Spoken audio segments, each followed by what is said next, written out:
মহিলা আমার বিয়ে করার জন্য উঠেছিল। এরা মানে এদের একটা মহিলা স্টেজে উঠেছে কোন উদ্দেশ্যে তাও জানাই দিতে হবে। কে মহিলা উঠলি কি বিয়ে করার জন্য ওঠে? আমি তো এখন চিরকুট পড়তে গেলেও ভয় পাই, কারণ কোন চিরকুটে কি লিখে থিয়েছে বলা কষ্ট।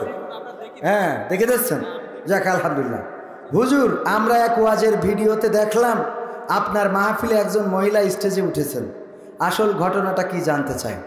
ও মহিলা আমার বিয়ে করার জন্য উঠেছিল। এরা মানে এদের একটা মহিলা স্টেজে উঠেছে কোন উদ্দেশ্যে তাও জানাই দিতে হবে। কে মহিলা উঠলি কি বিয়ে করার জন্য ওঠে? সিরাজগঞ্জে মাহফিলে গেলাম উল্লাপাড়ায়, ওখানে উঠার পরে বলতেছে হুজুর অতিথি দাঁড়িয়ে আছেন, একজন ভাইস চেয়ারম্যান পদে নির্বাচন করবেন আমাদের একজন বোন, উনি মাহফিলে 3000 টাকাও দিয়েছেন, উনি একটু দোয়া নেবেন। তো এই জন্যে উনি দোয়া নেওয়ার জন্য স্টেজে উঠেছিল, কারণ আমার দোয়ায় অনেক সময় ভালো ভালো কাজও হয়েছে।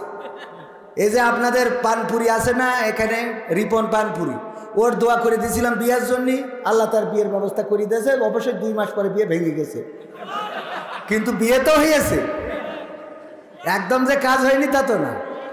তো এই জন্যই দোয়া নেওয়ার জন্যে আসলে উঠেছিল। আর এখন তো দোয়া নেওয়ার সময়, ঠিক না বে ঠিক?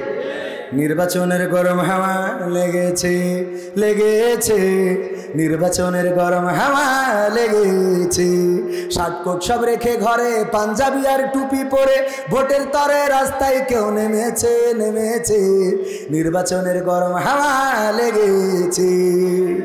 কাউকে এখন ধরবে হাতে, কাউকে ধরবে পায়, বুড়ো চাচার বলবে ডেকে তুমি আমার ভাই, পকেট থেকে বের করিয়া দিবে টাকার নোট, বলবে আমি জনদরদি দিও আমায় ভূত। ঠিক না বেঠে? এই কথাগুলো তারা বলবে যাদের জনগণের সাথে সম্পর্ক নেই। এই কথাগুলো আবার মনে করেন না যে আমার লালটু ভাই বলবেন, কারণ আমি দেখেছি উনার সাথে জনগণের সাথে সম্পৃক্ততা আছে। উনার পিছনে আমার ভাইজান সাক্ষী আছে, উনি বলেছেন এবার উনি পাশ করবেন, কারণ জনগণ ওনার পক্ষে। উনি কিন্তু আমাকে বলেছেন, আলহামদুলিল্লাহ। তো এই জন্যে আবার মনে করেন না আমি তো গান গাতি গেলেও ভয় লাগে যে কার গায়ে যেয়ে পড়ে। কাউকে এখন ধরবে হাতে, কাউকে ধরবে পায়, বুড়ো চাচার বলবে ডেকে তুমি আমার ভাই, পকেট থেকে বের করিয়া দিবে টাকার নোট, বলবে আমি জনদরদি দিও আমায় ভোট। এসব শুনে কলিম চাচা, এসব শুনে কলিম চাচা অনেকখানি রেগেছে রেগেছে রেগেছে। কারণ কি? কারণ বলবো, কলিম চাচা অনেক কষ্টে গেছিল ভোট দেওয়ার জন্য। তো দেওয়ার যাওয়ার পরে ওখানে গেলি, গেটের কাছে পৌঁছলি, বলছে চাচা কষ্ট করে আসার কি দরকার? বলছে কেন? বলছে তোমার তো তেজ মারা শেষ। তা বলছে তাহলে একটু হাতে একটু কালি মাখাই দাও, না হলে আমার বৌমা ধরবে না। বৌমা জিজ্ঞেস করবেন যে কি হয়েছে, একটু কালি মাখাই দাও। তো কালি মাখাই দিয়েছে, যখন চলে যাচ্ছে বলছে চাচা চাষির জন্য আবার পাঠাই দিয়েন না। বলছে কেন? বলছে উডাউন শেষ। তা বলছে তোমার চাষির ভোটও দিয়েছে? তা বলছে হ্যাঁ দিয়েছে। তা বলছে দেখো কত বড় নিয়ম খারাপ, আল্লাহ ওর সাথে আমি সংসার করেছি, আল্লাহ আল্লাহ ওর কবরে জাহান্নামের আগুন জ্বালাই দাও আল্লাহ। তা বলছে কেন এই বদদোয়া করতেছে? বলছে দেখো 12 বছর হইলো মরে গেছে, ওই এসে ভোটটা দিয়ে গেছে, আমার সাথে দেখা করে যাবে না, আমার সাথে দেখা না করি চলে গেল, কত বড় নেব খারাপ।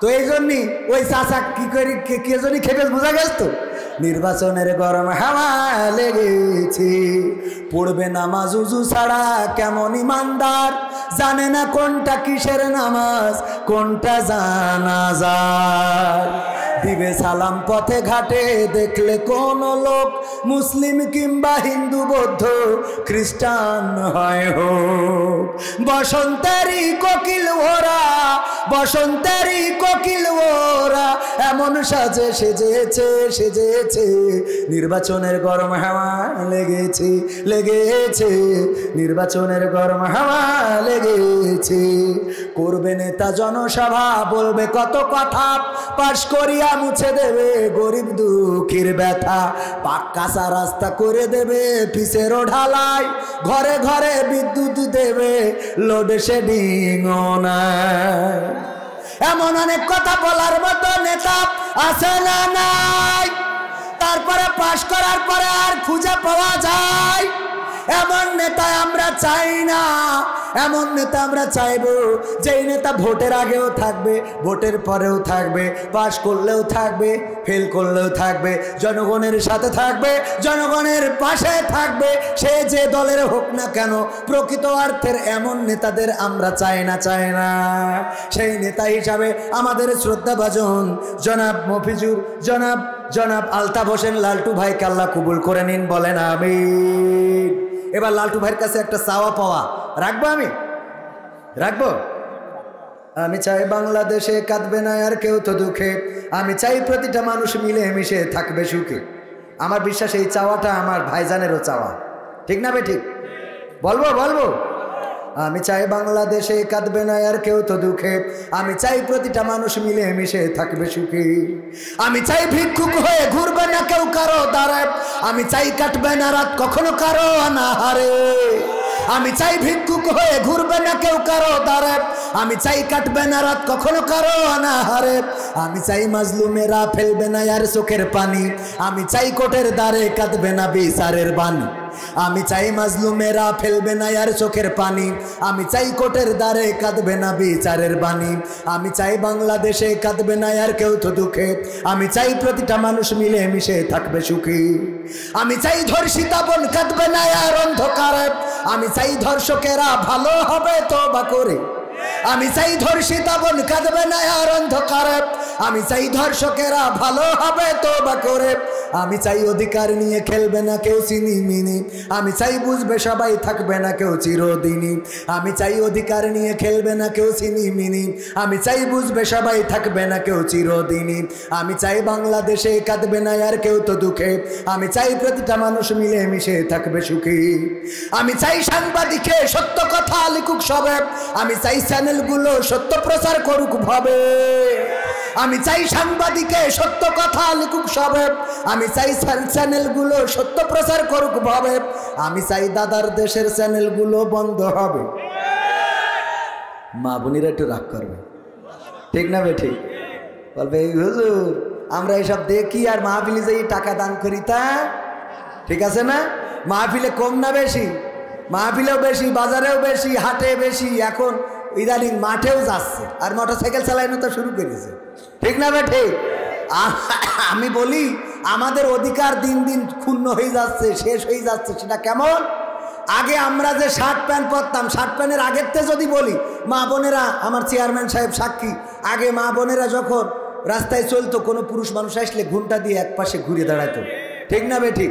ওই দাঁড়াইনো বাদ দিয়েছে, দেওয়ার পরে কি করেছে, এখন মা বোনেরা ওই সরাসরি তো থাকে 3 পিস পরা ধরলো, শাড়ি টাড়ি সব বাদ, ঘন্টা দোয়া বাদ, 3 পিস পরি, তা উন্নাতে ঢেকে ঢুকে রাখতো। হঠাৎ করে দেখা গেল উন্না আমফান ঝড়ে এক পাশে উড়ে গেছে, ঠিক না বে ঠিক?